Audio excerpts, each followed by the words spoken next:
পাকিস্তানের পিএসএল এ আবারও জ্বলে উঠলেন নাহিদ রানা। কি বোলিংটা করলো রে ভাই, সত্যি অসাধারণ দেখার মতো। পাওয়ার প্লে ষষ্ঠ ওভার বোলিং করতে এসে নাহিদ রানা তো ঝলক দেখিয়ে দিল ভাই। ব্যাটসম্যান প্রথম বলটা যাই ডিফেন্স করছে কোনো রকমে, দ্বিতীয় বলটা যখন খেললো তখন কিন্তু লাফটার ড্রপ খেলছে, ব্যাটের কানায় লেগে সেটা কিন্তু চার হয়ে গেছে। খুবই দুঃখজনক নাহিদ রানার জন্য, ব্যাড লাক। কিন্তু নাহিদ রানা পরে যে বলটা করলো, যেভাবে কামব্যাক করলো, সত্যি অসাধারণ। সেক্ষেত্রে আমি নাহিদ রানার চেয়ে বেশি কৃতিত্ব দেবো ফিল্ডারকে।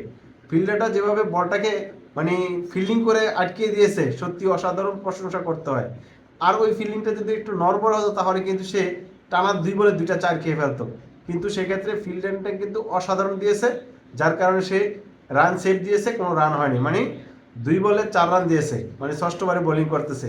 যখন তৃতীয় বল করলো, মানে তৃতীয় বলটা কিন্তু ড্রট করেছে, মানে তৃতীয় বলটা রান নিতে পারে নাই। চতুর্থ বলটা কিন্তু ব্যাটসম্যান আবার লফট ড্র খেলতে গেছে, কিন্তু দুর্ভাগ্যজনক ফিল্ডারের হাতে মানে ক্যাচ আউট হয়ে গেছে।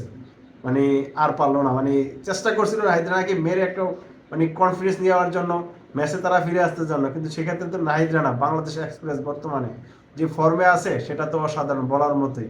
মানে সে সবাই প্রশংসা করতেছে নাহিদ রানাকে, সত্যি অসাধারণ। দেখেন ব্যাটসম্যানের মুভমেন্টটা বুঝতে পারছে আসলে ব্যাটসম্যান কি করতে চাইতেছে, এটাই হচ্ছে ভালো বলারের বৈশিষ্ট্য।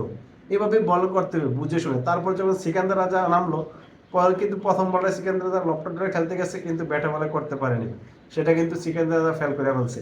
পরের বলটা আবার সিকান্দার রাজা চাইছিল একটা সিঙ্গেল নিতে, পরে কিন্তু সেটাও নিতে পারে নাই। সেটা কিন্তু ভালো ফিল্ডিং এর কারণে নিতে পারে। মানে 6টা বল করছে অসাধারণ, শুধুমাত্র 4 রান দিয়ে 1 উইকেট নিয়ে গেছে। মানে এটাই তো বাংলাদেশ, এটাই হচ্ছে বাংলাদেশের নাহিদ রানা, এটাই হচ্ছে বাংলাদেশ এক্সপ্রেস। যদি নাহিদ রানা এভাবে ধরে রাখতে পারে তার পারফরমেন্স, আশা করা যায় নাহিদ রানা বাংলাদেশ এর সেরা বোলার হয়ে উঠবে, মানে পুরো বিশ্ব কাঁপাবে নাহিদ রানা।